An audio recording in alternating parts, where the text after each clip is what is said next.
Probably not how we wanted to start this video. This is the Scooper Swedish radio, ssb-9000.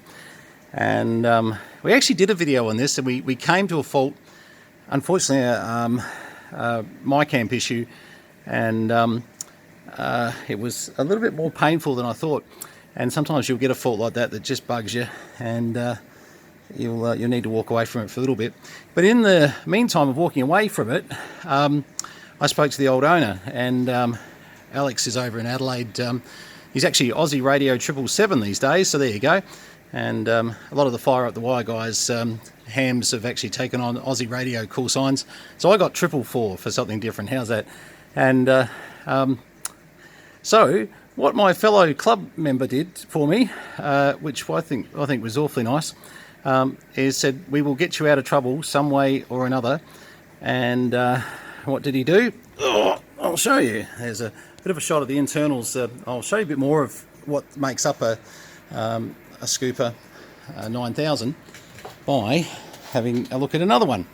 And as you can see, look, I've just taken the 110 volt transformer out of this one. So there's a gaping big hole there.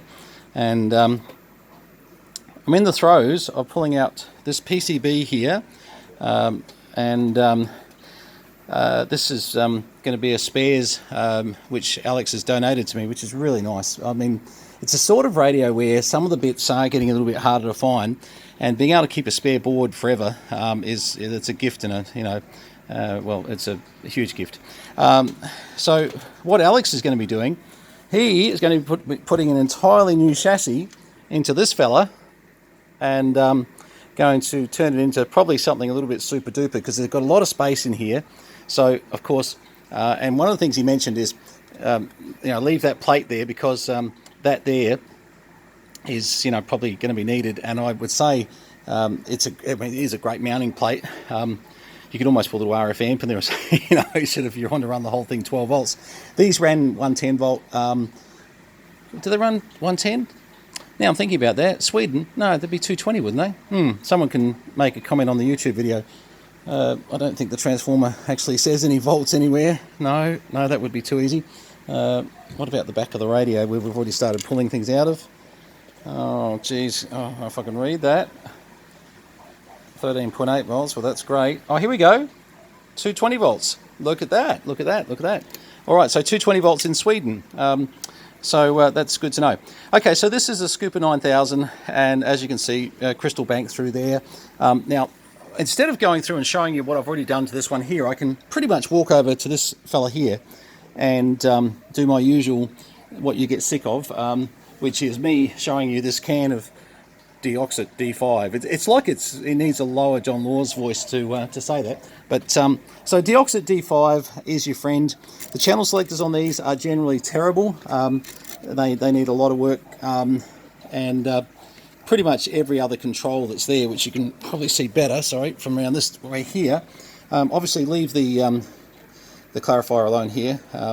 There's a lovely gain capacitor that works fine. So you've got your channel switch, fill it up with D5, turn it 100 times, nice and easy, don't go too crazy with it. You can probably see the speed I'm turning at there as you're spraying it.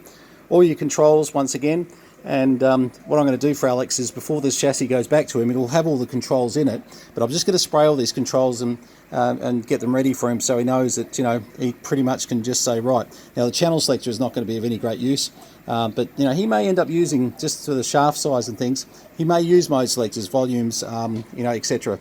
So this is the Scooper 9000 that is going to become a very different radio. So all the knobs will be the same, meter will be the same, channel, we'll see what he does there, but I guarantee you he will change the mic socket. And I'd love to keep this mic socket, except I couldn't be bothered pulling everything to bits, and quite honestly, also don't want to damage any of these knobs and dials that are there. Sometimes they get stuck on there and you'll end up wrecking a pot, so I'd like to try and keep that in one piece for Alex. So Alex, next time I'm over, if you end up getting the 3-pin socket out, yeah, love it, absolutely.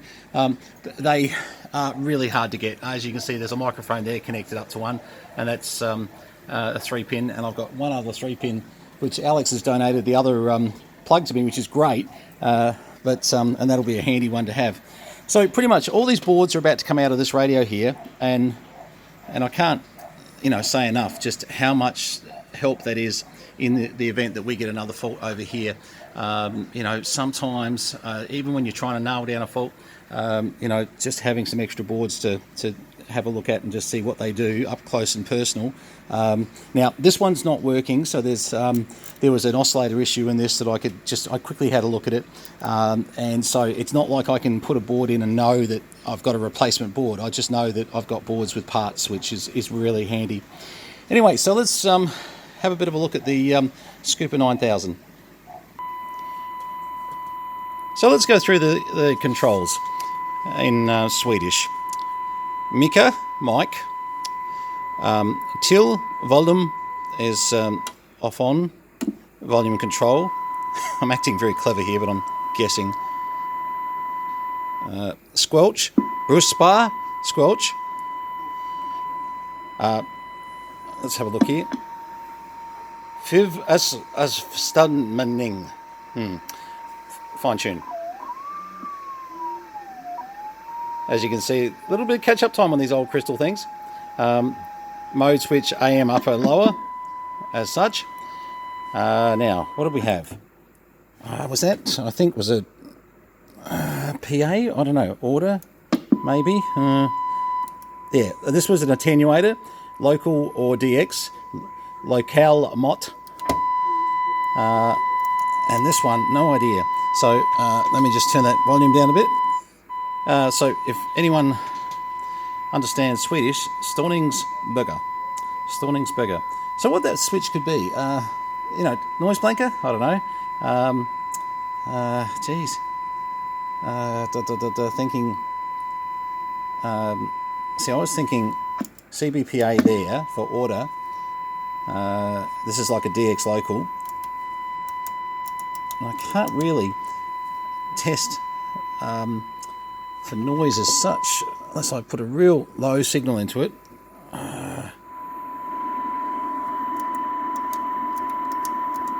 Okay, don't know. That one. Oh, by the way, we're down to point, probably, we're still hearing signal there. We are. Just over 0.2 of a microvolt there. That's a bit unreal, actually. That's a, for an old 1977 radio with, not been out of the, haven't done much with this radio. This one's been let's just have a look there. Yeah, as you can see by the meter movement, loads are received there. All right, so let's turn that generator off, turn that volume down a bit. And just so you know, I do have to fix, there is a slight issue and an intermittent in the mic cord just here that I've got to fix. So if anything sort of goes wrong with this demo, I'm telling you now what the problem is. I absolutely know. But if I don't move it too much, 1 2 1 2, yep, 1 2 3 4 5, hello, 1 2 3 4 5, hello, 1 2, hello, 1 2, and to present that over here, hello, hello. Now, interesting point. We're on a ×1 scale here.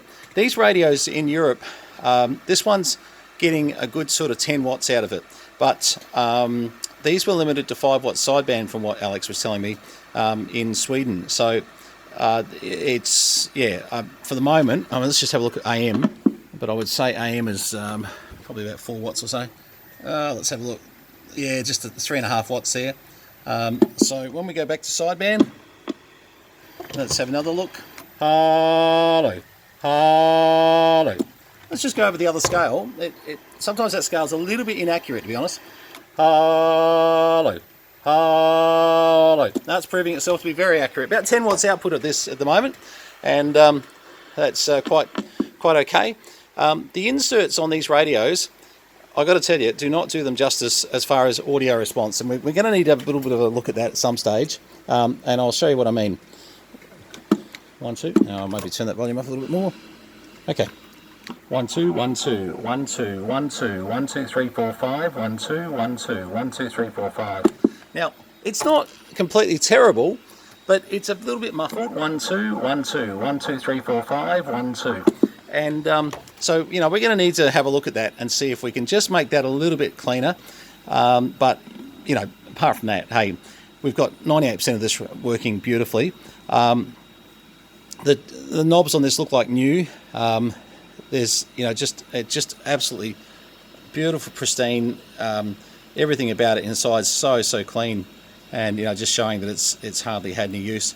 And that channel switch has come up perfectly. When I first started with it, I thought, oh, that might be a bit of an issue. And when we finished, we were good. And once again, just pouring a bit of signal into it. Beautiful receiver, it really is. For the age of this radio, beautiful receiver. All right, so that's the Scooper ssb-9000, and just want to make one comment, and that is that I said I'd come back and, you know, tell everybody how this went, because a lot of you know that that the first one I got was faulty. And, you know, I can only judge people by what they do next when they, you know, sort of find out, hey, there's a fault in the radio they've sold me. In Alex's case, he's sent me, you know, all these boards, basically said, look, take whatever you need. Don't need it. I'm going to revamp this whole thing. So, you know, and basically, you know, that's a deal and a half. Just in case you're wondering, well, you've still got to fix it. Well, no, not really, because it was already half fixed by a lot of the bits that Alex sent me. And yes, there was a bit of ingenuity needed, but what Alex has given me is some longevity for this radio for a very long time. So I really appreciate it, Alex. Alex, I've got a box going out to you tomorrow. I'm going to finish off getting those boards out of this radio tonight, and I'll have a box heading over to you also with a couple of other surprises for KG 107s and things. My apologies, it's me who's been a bit slow there, so but I've got it all out, all ready to go, so all good. Okay, 73s from VK3 Charlie Mike. I hope you've enjoyed looking at the Scooper. Who would have thought a radio called a Scooper? ssb-9000. Cheers all.